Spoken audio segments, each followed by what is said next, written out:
E aí, moçada, deu para dar uma descansada aí? Nós vamos agora estudar rapidamente os escritos paulinos. Diz assim o autor: As cartas paulinas descrevem a filiação divina que o cristão recebe no batismo. Todos vós sois filhos de Deus mediante a fé em Cristo Jesus, porque todos quanto fostes batizados em Cristo, de Cristo vos revestistes. Na plenitude dos tempos, Deus mandou seu Filho para resgatar aqueles que jaziam sobre o peso da lei, para que recebessem a filiação adotiva. E porque vós sois filhos, enviou Deus ao nosso coração o Espírito do seu Filho que clama, Abba, Pai. Esse texto nos mostra como é o Espírito Santo que torna os cristãos capazes de chamar Deus de Pai, uma capacidade que provém do novo ser em Cristo. Observamos uma referência à linguagem original de Jesus com o termo aramaico. Então, Gálatas 4:6. Depois o autor cita o Catecismo da Igreja Católica no número 2780. Nós podemos invocar Deus como Pai, porque Ele nos foi revelado pelo Seu Filho feito homem e porque o Seu Espírito nos o faz conhecer. A relação pessoal do Filho com o Pai, que o homem não pode conceber, nem os poderes angélicos podem entrever, eis que o Espírito do vosso Filho nos faz participar dela, a nós que cremos que Jesus é o Cristo, o que nascemos de Deus. Encontramos nas epístolas paulinas algumas fórmulas trinitárias. Por exemplo, segundo Tessalonicenses 12, 13 a 14, um dos escritos mais antigos de Paulo: Entretanto, devemos sempre dar graças a Deus por vós, irmãos amados pelo Senhor, porque Deus vos escolheu desde o princípio para a salvação e pela santificação do Espírito, e fé na verdade, para os que também vos chamou mediante o nosso Evangelho, para alcançardes a glória de nosso Senhor Jesus Cristo. Ora, os dons são diversos, mas o Espírito é o mesmo. E também há diversidade nos serviços, mas o Senhor é o mesmo. E há diversidade nas realizações, mas o mesmo Deus é quem opera tudo em todos. 2 Coríntios 3:13. A graça de nosso Senhor Jesus Cristo, o amor do Pai e a comunhão do Espírito Santo sejam com todos vós. Gálatas 4:6. E porque vós sois filho, enviou Deus ao nosso coração o Espírito de seu Filho, que clama, Abba, Pai. Paulo, servo de Jesus Cristo, chamado para ser apóstolo, separado para o Evangelho de Deus, o qual foi por Deus outrora prometido por intermédio dos seus profetas nas Sagradas Escrituras, com respeito a seu Filho, o qual, segundo a carne, veio da descendência de Davi e foi designado Filho de Deus com poder, segundo o Espírito de santidade, pela ressurreição dos mortos, a saber, Jesus Cristo, nosso Senhor. Aqui temos então alguns exemplos, mas vocês poderão depois, caso ainda tenham dúvida, ler. Mas na página 81 tem algo que me parece muito importante. Nos escritos paulinos, o termo Theos é normalmente reservado ao Pai, que age em vista da salvação da humanidade por meio do Filho e no Espírito. São Paulo também atesta claramente o fato de que Jesus é o Filho de Deus, não apenas do ponto de vista funcional ou existencial, mas também do ponto de vista ontológico. O apóstolo das nações utiliza o título Kyrios, Senhor, para referir-se à identidade divino-filial de Jesus Cristo. Então, Theos, Deus, é para o próprio Pai. Kyrios, para o Filho. O título Filho aparece, o Kyrios, Senhor, para o Filho. Já o título Filho de Deus aparece cerca de 15 vezes nas cartas paulinas, para sublinhar a singular relação do Filho que existe entre Jesus Cristo e Deus. Certo?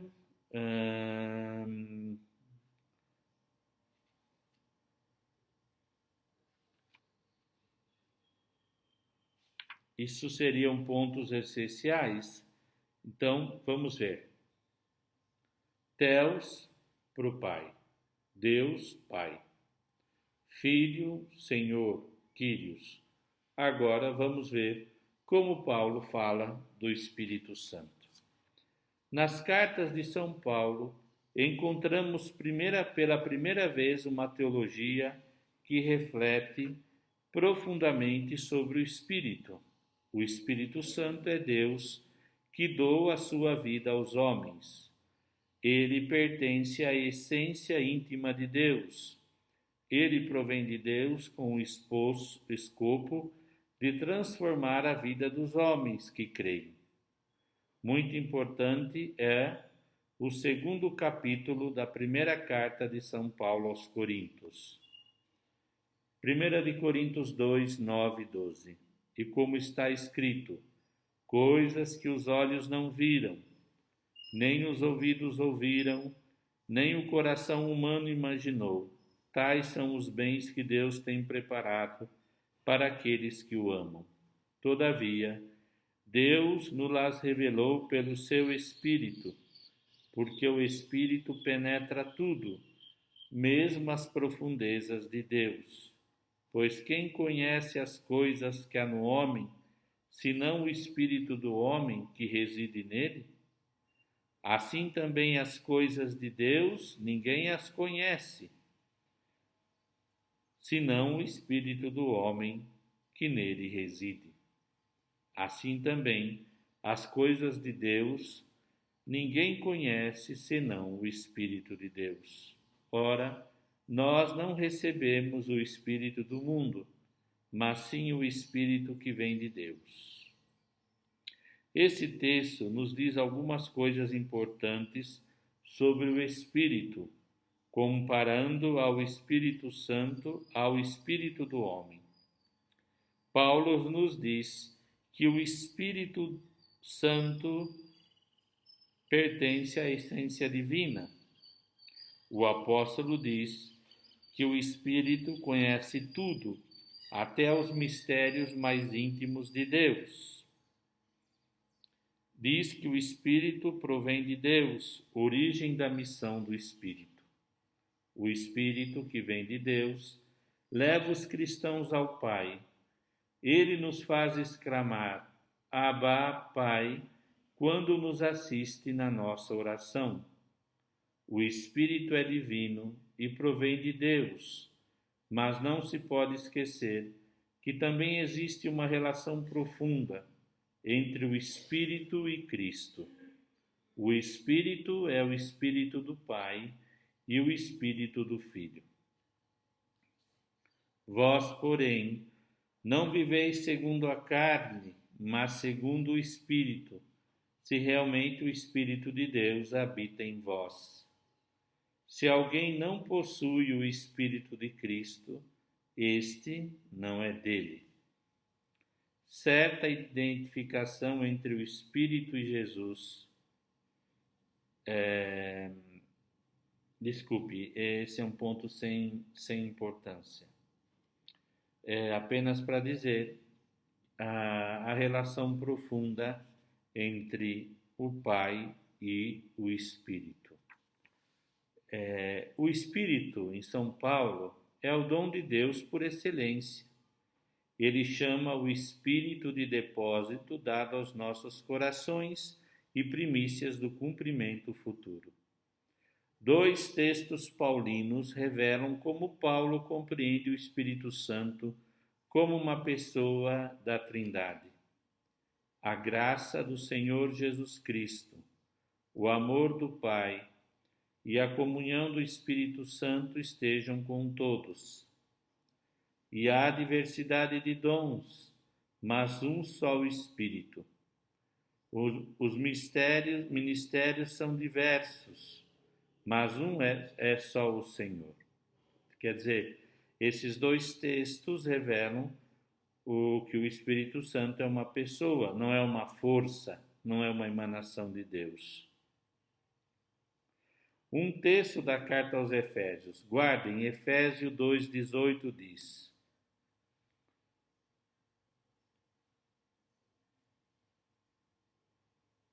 um texto diz assim: porquanto e por meio dele Cristo, que ambos podemos nos apresentar ao Pai num só Espírito. Esse versículo nos ajuda a compreender que o Pai é o princípio, sem princípio e o fim último de todos os seres. Toda a criação e redenção ocorrem por meio do seu Filho. A vida divina nos é comunicada pelo Espírito Santo que vive em nós.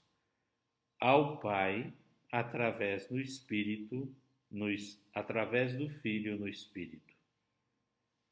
O Pai é Deus sobre nós, o Filho é Deus conosco e o Espírito é Deus em nós. Então aqui fica um breve resumo de Paulo, são 11 minutos gravados, né? Que dá para entender um pouco como foi sendo elaborado a doutrina da Trindade. Tá bom? Agora, para não perder tempo, vamos falar um pouquinho sobre a carta aos Hebreus. A carta aos Hebreus é o último texto. Por muito tempo se pensou que era uma carta paulina. No tempo que eu estudei, já não se sabia ao certo quem era o autor, mas sabia-se que era alguém que seguia as linhas mestras de Paulo. Então, quando nós estudávamos a obra paulina, dizia que a carta aos Hebreus fazia parte do corpus, do corpo do pensamento paulino. Hoje, não sei como se apresenta, se estuda em particular, mas tem algo interessante sobre a carta aos Hebreus. No seu prólogo, o autor da carta aos Hebreus, à luz da teologia do Antigo Testamento, da Palavra de Deus, lê os eventos de Jesus Cristo como a manifestação da palavra única e definitiva do Pai. Ele é palavra porque é o Filho, irradiação da glória do Pai, e impronta da sua substância, ou seja, perfeita reprodução da imagem do Pai. Hebreus 1, do 1 ao 4, vale a ler. Havendo Deus outrora falado muitas vezes e de muitas maneiras ao Pai pelos profetas, nesses últimos dias nos falou pelo Filho, a quem constituiu o herdeiro de todas as coisas, pelo qual também fez o universo. Ele, que é o resplendor da glória e a expressão exata do seu ser, sustentando todas as coisas pela palavra e do seu poder.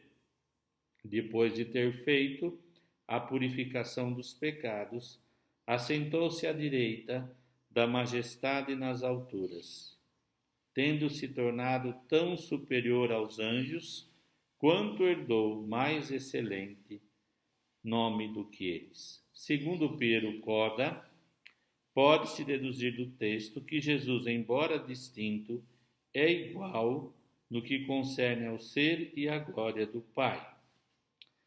Isso é um ponto. Fala sobre o sacerdócio de Cristo e quanto mediador entre o Pai e os homens que são pecadores. Jesus Cristo se faz sacerdote, altar e vítima de Deus. Tudo isso está na página 94. A carta aos Hebreus fala do Espírito Santo como uma pessoa em alguns textos importantes. Eu vou ler aqui para vocês. Hebreus, carta aos Hebreus,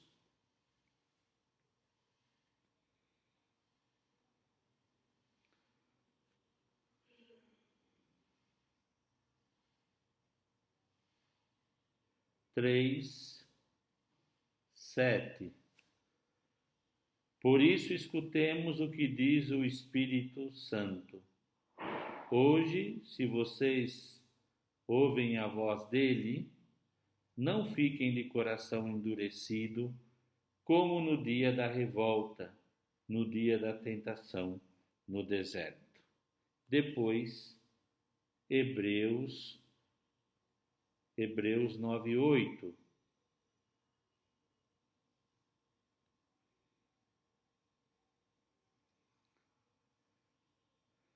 Desse modo, Hebreus 9:8, o Espírito Santo pretendia mostrar que enquanto existisse a primeira tenda, o caminho para o santuário ainda não estava aberto. E depois 10:15, capítulo 10:15, muito lindo. E é isso que o Espírito Santo atesta. De fato, após ter dito: esta é a aliança que vou concluir com eles.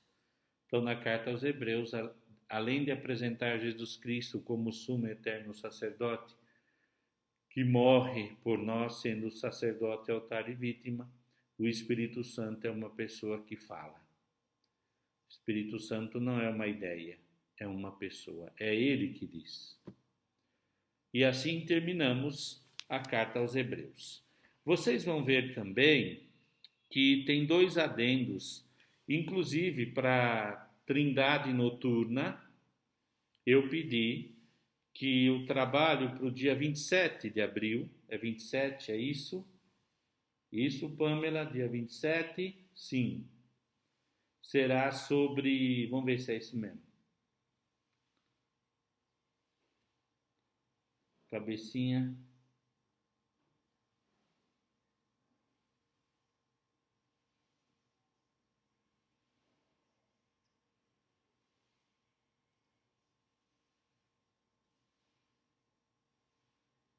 Dia 27. Será esse primeiro adendo, o Pai como origem de Jesus e como princípio da salvação. Para o noturno. Para o matutino será aquilo que eu já falei, a Trindade nos textos do Ato dos Apóstolos e do Evangelho de Lucas, ou melhor, Lucas e Atos, também para o dia 27. Esse adendo mostra como no Novo Testamento a relação entre Pai e Jesus como a origem de Jesus e princípio da salvação. Esse resume-se assim: Jesus revela-nos o Pai. Ele é o único filho por excelência, ontologicamente. Nós participamos porque pelo batismo somos filhos de Deus no Filho, né? Somos co-herdeiros. Mas tem um adendo, isso aqui eu gostaria que vocês lessem também e meditassem. Isso seria um bom texto para fazer um pequeno retiro de Semana Santa, viu? E já o outro adendo, o Espírito Santo no Antigo Testamento, é muito interessante, porque mostra, vou ler só o primeiro capítulo, a vida divina do primeiro parágrafo diz assim: a vida divina do Pai é transmitida pelo Filho, mas se realiza na vida do homem através do Espírito Santo. Já vimos que no Novo Testamento se fala da Ruá de Yahvé, o Espírito de Deus, força divina que intervém na criação e na história. Tudo isso para nós vermos sobre que o Espírito Santo, e não obstante como o Pai e o Filho não era claro, se tem uma ideia do Espírito Santo. Pois bem, nós terminamos esse recordatório, né? Fiz na primeira parte a introdução e hoje, nessa aula, foi feito um resumo do Espírito Santo no Novo Testamento. Eu gostaria que vocês apenas ouvissem as aulas, né? Estamos na Semana Santa, se apliquem, mesmo presos em casa, a viver profundamente as celebrações. Mas aproveitem para estudar também quando possível e não esqueçam de ir preparando a reação para o dia 27 de abril, tá bom? Eu desejo a vocês uma Semana Santa feliz, que a teologia vos dê paz interior, para que essa paz vocês possam passar a todos os nossos irmãos que estão sofrendo, que não conhecem o amor de Deus e que, sobretudo nessa pandemia, se sentem abandonados. A liturgia e a teologia nos ajude. Glória ao Pai, ao Filho e ao Espírito Santo. Amém. Um abraço, paz e bem, boa Semana Santa.